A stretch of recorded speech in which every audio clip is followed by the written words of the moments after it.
Felices Pascuas, bienvenidos a Redeemer, soy John. Soy uno de los pastores de aquí. Gracias por pasar parte de sus vacaciones con nosotros hoy. Jesús está vivo. En realidad, ¿eso es todo lo que tienes para decir? Intentémoslo de nuevo. Jesús está vivo. Amén. La Semana Santa siempre es una época interesante del año. Como un reloj, la cultura vuelve a hablar de Jesús. Artículos, documentales, publicaciones, expertos, todos nos hablan de lo mismo. Jesús es real. Él murió en una cruz, pero la resurrección, eso en realidad no sucedió. Es inspirador, así que sea amable, ama al prójimo y feliz Pascua. Casi 2/3 de los estadounidenses creen que Jesús resucitó. Quizás por eso estás aquí. Pero si has oído que Jesús es genial y su resurrección un mito, en realidad no sucedió. Quizás eso te ha hecho preguntarte, ¿realmente sucedió? ¿Es real? ¿Podría ser que todo esto del cristianismo esté basado en algo que en realidad no es cierto? Si ese eres tú, no estás aquí por accidente. Verás, la pregunta nunca ha sido, ¿es la Pascua inspiradora? La pregunta ¿es la Pascua real? ¿Está Jesús vivo en este momento? Por cierto, esto no es un tema secundario. La resurrección es tan central para el cristianismo que uno de los primeros líderes cristianos, Pablo, dijo en 1 Corintios 15, versículo 17, que si Cristo no ha resucitado, vuestra fe es inútil. Es vacía y todavía estáis en vuestros pecados. Dicho de otro modo, no puede existir el cristianismo sin la resurrección. Sin resurrección, el cristianismo es una mentira y ninguno de nosotros debería estar aquí hoy ni ningún otro día. Jesús resucitado no es solo una afirmación teológica, sino histórica. Hoy quiero ayudar a responder, ¿hay razones para creer que Jesús resucitó de entre los muertos? Si eres reflexivo y escéptico, el cristianismo no te pide que creas en una resurrección, porque ya sabes, normalmente los muertos resucitan, no lo hacen, al menos todavía no. Pero ese es el punto. De hecho, por eso esto importa. El cristianismo dice que ocurrió algo en la historia que exige una explicación. Así que pensemos en esto claramente juntos. Hay un par de hechos que necesitan ser explicados. Y la cuestión no es lo que tú quieras que sea verdad. La cuestión es qué explicación realmente encaja con los hechos. Entonces, ¿cuáles son los hechos? Hecho número 1, Jesús murió. Aquí es donde todo comienza. Si Jesús no murió, no hay resurrección que explicar. Pero Él sí murió. Fue azotado, crucificado y ejecutado por soldados romanos, hombres cuyo trabajo era ser expertos en matar. Aquí hay un relato de un testigo ocular, Juan 19, versículos 33 y 34. Cuando los soldados vieron que Jesús ya estaba muerto, no le quebraron las piernas, pero uno le atravesó el costado con una lanza y al instante salió sangre y agua. Así que Jesús no se desmayó, no perdió el conocimiento, no se desvaneció, no le quebraron las piernas porque ya estaba muerto. El soldado le clavó una lanza en el costado, no por incertidumbre, sino como confirmación de que estaba muerto. Ahora, alguien podría decir, bueno, estas personas antiguas no eran precisas médicamente, pero esto no fue el diagnóstico de una clínica. Esto fue una ejecución pública llevada a cabo por profesionales. Y piensa por un segundo en lo que requeriría la alternativa. Un hombre es golpeado con un látigo lleno de huesos, piedras y todo tipo de cosas, 39 veces clavado en una cruz por las muñecas y los tobillos, después de asfixiarse durante horas, atravesado por el pecho, pero se desmaya, solo se desmaya, no muere. Luego, de alguna manera sobrevive, se desenvuelve de muchas libras de vendas funerarias, se levanta, camina sobre tobillos con agujeros, rueda una piedra enorme con agujeros en las muñecas, los tobillos y el corazón, escapa sin ser visto por los guardias, se va y luego se aparece a sus seguidores en un estado tan ruinoso que ellos piensan que ha conquistado la muerte. Eso es ridículo. No, un Jesús reanimado no logra explicar de ninguna manera la evidencia, simplemente la pasa por alto. El primer hecho fundamental, Jesús murió. Supongo que dirás, bien, murió, pero eso no significa que resucitó. Correcto. Pero hay otro hecho con el que todos tenemos que lidiar y es la tumba estaba vacía. Mateo 26, versículo 6, Jesús ha resucitado, como dijo. Esa idea pudo refutarse al instante. ¿Tenía el cristianismo enemigos que deseaban su fracaso? La respuesta es ¿cuál? Claro que sí. Y bastante poderosos además. las autoridades religiosas romanas en Jerusalén y simplemente el imperio romano. Todo lo que estos enemigos del cristianismo tenían que hacer para acabar con el cristianismo era caminar unos 50 metros desde donde Jesús fue crucificado, mostrar su cuerpo muerto al mundo, caso cerrado, el cristianismo se acabó. Pero nunca lo hicieron. Y aún más revelador, los primeros opositores al cristianismo nunca dijeron que la tumba estaba llena. Ellos dijeron, Mateo 28:13, que los discípulos robaron el cuerpo. Así que si su argumento era que los discípulos robaron el cuerpo, ¿qué supone esa afirmación? Supone que la tumba estaba, ¿cómo? Vacía. Incluso los enemigos de Jesús afirmaron que la tumba estaba vacía. Así que solo tenemos dos hechos. Jesús murió y la tumba estaba vacía. Ahora, la pregunta es inevitable. ¿Qué explica tanto un Jesús muerto como una tumba vacía? Vamos a analizar cuidadosamente algunas explicaciones alternativas para la resurrección. Esta no es una lista exhaustiva, pero estas son 3 de las mejores teorías alternativas. La primera quizás sea la mejor. La alternativa número 1 a la resurrección es que los discípulos robaron el cuerpo. Esta es la explicación más antigua, que se remonta al mismo día en que Jesús resucitó. También explica un Jesús muerto y una tumba vacía. A primera vista suena plausible. ¿Cómo responderías a esta objeción? Bueno, primero, realmente no encaja con los discípulos. Si recuerdas, estos tipos no son conspiradores audaces. Estaban asustados, dispersos, escondiéndose. Su líder, Pedro, negó 3 veces que siquiera conocía a Jesús. Estos no son hombres llevando a cabo un engaño coordinado bajo una intensa presión y bajo amenaza de muerte. En segundo lugar, piensa en la motivación. ¿Por qué harían esto? No recibieron dinero alguno, no consiguieron mujeres, no obtuvieron poder, no obtuvieron comodidad, no obtuvieron ninguna de esas cosas. En cambio, recibieron rechazo, excomunión, sufrimiento, golpizas, prisión y muerte, ¿verdad? La gente muere por algo que cree que es verdad. La gente no muere por algo que sabe que es una mentira. Si ellos robaron el cuerpo, sabían que el cristianismo era falso. Sabían que Jesús seguía muerto. Entonces, ¿por qué pasarían sus vidas pagando tan caro, la mayoría de ellos con su propia sangre, por algo que saben que es una mentira? Nadie hace eso. En tercer lugar, el cuerpo robado no explica la conversión de Santiago, el hermano de Jesús, quien era un escéptico que no creyó en Jesús durante todo su ministerio terrenal. Y tampoco explica la conversión de Saulo de Tarso, luego Pablo, un enemigo vehemente del cristianismo que encarcelaba a cristianos, mató a otros, pero que más tarde se convirtió en el evangelista más productivo en la historia de la iglesia. Quiero decir, imagina esto. Oye, Pablo, baja la espada. Espera un poco, escondimos el cuerpo, está justo allí. Rechaza todo lo que crees, rechaza todo por lo que vives ahora y únete a nosotros mientras todos morimos pobres y odiados y seremos ejecutados por esto. Será increíble. Nadie hace eso. Ambas conversiones son inexplicables con un cuerpo robado. En cuarto lugar, hay consistencia. Ninguno de los discípulos se quiebra. Ninguno de ellos confiesa que fue un engaño. Ninguno de ellos se quiebra bajo presión. Ese tipo de engaño mantenido a través de un sufrimiento físico intenso, no solo para ellos mismos, por cierto, sino también para sus amigos y su familia. Pedro vio cómo ejecutaban a su esposa antes de ser ejecutado él mismo. Eso simplemente no es realista. ¿A menos que qué? A menos que no hayan robado el cuerpo, a menos que sea cierto que los discípulos robaron el cuerpo, eso no resuelve ningún problema. En realidad crea problemas más grandes. Bueno, hay una segunda alternativa que la gente ha propuesto y es esa. Los discípulos inventaron la leyenda de la resurrección. Las primeras leyendas necesitan tiempo para desarrollarse, necesitan tiempo para crecer, pero la resurrección no tuvo eso. La predicación pública más temprana no fue "las enseñanzas de Jesús siguen vivas". Su inspiración sigue viva. No, la predicación pública más temprana, poco después, fue Dios resucitó a Jesús de la muerte. Además, las leyendas requieren tiempo para surgir, necesitan espacio para crecer. La resurrección tampoco tuvo eso. ¿Dónde comenzó la predicación pública de la resurrección? ¿Te acuerdas? ¿A 100 millas de distancia? ¿A 1000 millas de distancia en Roma? No. En Jerusalén, exactamente en el mismo lugar donde Jesús fue ejecutado. Ese es el peor lugar para empezar a difundir un mito, porque la gente podría demostrar que estás equivocado, ¿verdad?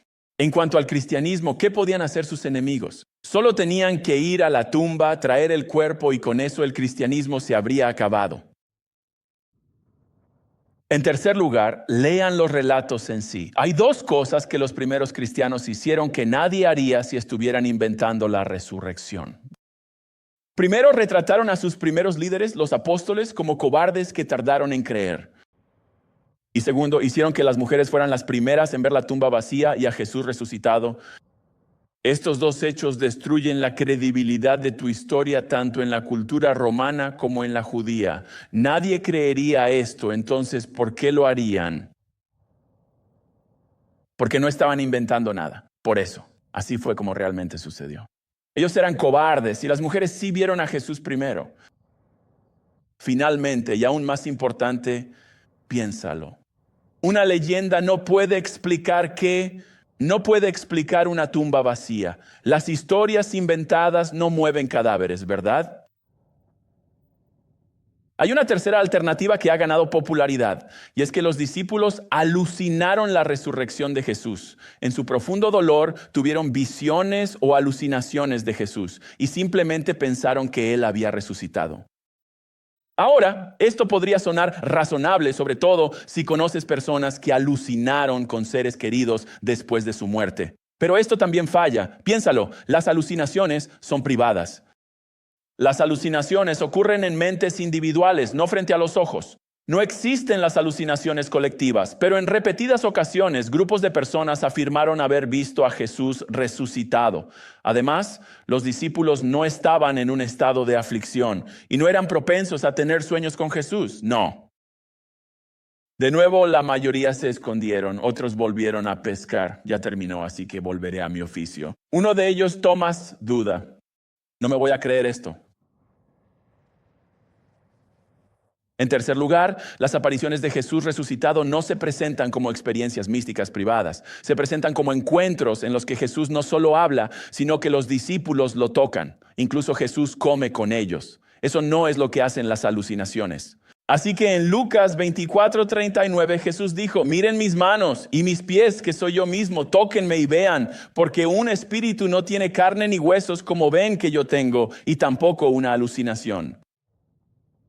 Un poco más adelante, en el mismo capítulo, Lucas dice: le dieron un trozo de pescado asado y él lo tomó y lo comió delante de ellos. Los sueños no comen comida real.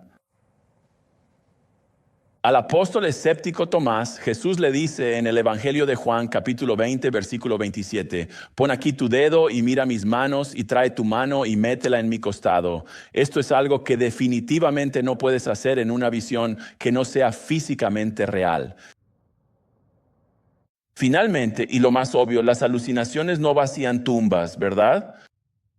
Volviendo a ese problema complicado, la tumba estaba vacía. Piénsalo, si ellos hubieran alucinado con un Jesús real, ¿dónde estaría todavía su cuerpo? En la tumba, vamos a juntar todo. Jesús no se desmayó, Él realmente murió y la tumba estaba vacía. Las explicaciones naturales fallan ante la presión de la lógica simple y el conocimiento de la evidencia bíblica. Entonces, ¿qué queda? No es fe ciega. No es pensamiento ilusorio. La mejor explicación para los hechos, tal como los conocemos, es que Jesús resucitó de entre los muertos. No porque sea fácil de creer, sino porque otras explicaciones no pueden dar cuenta adecuadamente de solo dos hechos históricos innegables. Él murió y la tumba estaba vacía. A menos que una teoría pueda explicar ambos hechos, fracasa. La única teoría que explica los hechos tal como los conocemos es que Jesús realmente, verdaderamente, en realidad, resucitó de entre los muertos. La resurrección realmente sucedió. Jesús está vivo. Seamos claros, la resurrección no es un hecho aislado. No solo preguntamos, ¿resucitó Jesús? La pregunta es, ¿por qué murió? Porque si Jesús solo resucitó de entre los muertos, eso es poder. Pero si Jesús murió por los pecados y resucitó, entonces eso es salvación. Jesús no murió como una víctima, Él muere como un sustituto. Él murió por nuestros pecados. Jesús tomó nuestro lugar, el lugar de los pecadores. Cada mentira, cada acto de rebelión, cada momento de orgullo, cada vez que nos opusimos a la obra de Dios en nuestras vidas, en nuestros corazones, cada vez que fallamos en amar a Dios como deberíamos, todo eso fue puesto sobre Él. Dios no ignora el pecado. Él lo juzgó. Pero en vez de derramar ese juicio sobre pecadores como nosotros, lo derramó todo sobre su Hijo. Eso es lo que estaba sucediendo en la cruz. Jesús absorbió todo el peso de la ira de Dios contra el pecado para que pecadores como nosotros podamos ser perdonados, completamente y totalmente perdonados. Pero entonces, ¿cuál es el sentido de la resurrección? La resurrección es la declaración de Dios de que el pago por el pecado fue aceptado. El pecado fue pagado en su totalidad. La muerte ha sido realmente derrotada. El perdón está disponible para todos los que se aparten de sus pecados y confíen solo en Jesús para salvarlos de la pena que merecen por cada uno de sus pecados. Ya que todo esto es realmente cierto, entonces todo cambia. Significa que Jesús no es solo una figura en la historia, significa que Él está vivo. El pecado no es solo algo que gestionamos. Es algo que puede ser perdonado. La muerte no es solo algo que evitamos tanto como podemos. Ha sido derrotada. Y el perdón no es algo que tú ganas. Es algo que Jesús logró por ti. Verás, la pregunta nunca ha sido, ¿es inspiradora la Pascua? La verdadera pregunta es, ¿qué vas a hacer con un Jesús resucitado? Porque si Jesús resucitó de entre los muertos después de morir por los pecados, entonces no puedes simplemente admirarlo, no puedes simplemente aprender de él. No puedes simplemente hacerle un gesto de respeto un par de veces al año, o confías en él o lo has rechazado. Y escucha, no necesitas arreglarte para venir a él. No necesitas arreglar tu pasado, no necesitas hacerte digno. Te acercas a Él como un pobre pecador y confías plenamente en un Salvador quien ya ha pagado por completo la pena que tú mereces por cada uno de tus pecados cometidos. Y si realmente lo haces, serás perdonado, limpiado de toda mancha de manera absoluta, de una vez por todas, libremente y por toda la eternidad. El único que murió por los pecados ahora está vivo, y Él continúa extendiendo su gracia y salvando a los pecadores en el día de hoy. Y luego, después de creer, después de entregar nuestras vidas a Él, ya no vivimos para nosotros mismos. Ahora vivimos. Procuramos vivir cada día para aquel que murió por nosotros y luego resucitó. Y llegará un día en que estemos listos o no, nos encontraremos ante su presencia. Y en ese preciso momento ya no nos quedarán más preguntas por hacer. La respuesta ya habrá sido dada. Por lo que hicimos con Jesús en esta vida. Así que o Él es tu único salvador personal del pecado, o estarás delante de Él todavía cargando tu pecado, sin nada que te proteja del peso total y absoluto del juicio de Dios por tu pecado. Por favor, no ignores esto, no te alejes de esto. No lo postergues hasta el próximo año. Apártate de tu resistencia. Deja de lado el camino de tu rebeldía y vuélvete ahora mismo a Jesús. Confía en Él, ¿por qué? Porque la tumba está vacía. Él ha resucitado. Y eso significa que el juicio es real, pero también significa que el perdón es real. Ahora mismo estás invitado a venir al que salió de la tumba para que no tengas que ir a tu tumba en pecado. Y luego preséntate ante Dios sin esperanza. Hay un perdón real, verdadero y duradero disponible para ti ahora mismo porque Jesús está vivo. Oremos.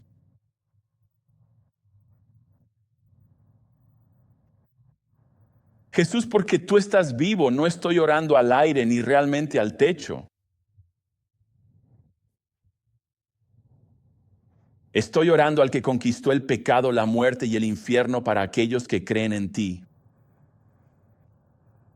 Y mientras cantamos estas canciones y mientras interactuamos unos con otros en este maravilloso fin de semana festivo, mientras disfrutamos de la comida y mientras disfrutamos de la familia y los amigos, es fácil para nosotros perder de vista lo que realmente estamos celebrando este fin de semana, de que tú estás vivo, tú has resucitado en verdad. Y por eso El perdón es algo real. Por eso podemos ser plenamente aceptados por el Dios contra el que hemos pecado tantas veces. Y luego para otros es una oportunidad para recordar para qué estamos viviendo. No vivimos para nosotros mismos, ni para nuestros trabajos, ni para nada más. Vivimos para ti, el que murió y resucitó por nosotros. Toma estas verdades que hemos aprendido hoy y utilízalas para expulsar cualquier justificación o excusa que hayamos tenido o para solidificar nuestro compromiso contigo, el único y verdadero Rey. Haz esto por cada uno de nosotros, te lo pido. Amén. Oye, espera, si este mensaje te ha sido de bendición, por favor considera suscribirte a nuestro canal, darle me gusta y compartir este video y activar la campana de notificaciones. Esto nos ayuda a llegar a más personas con la palabra de Dios. Gracias por acompañarnos.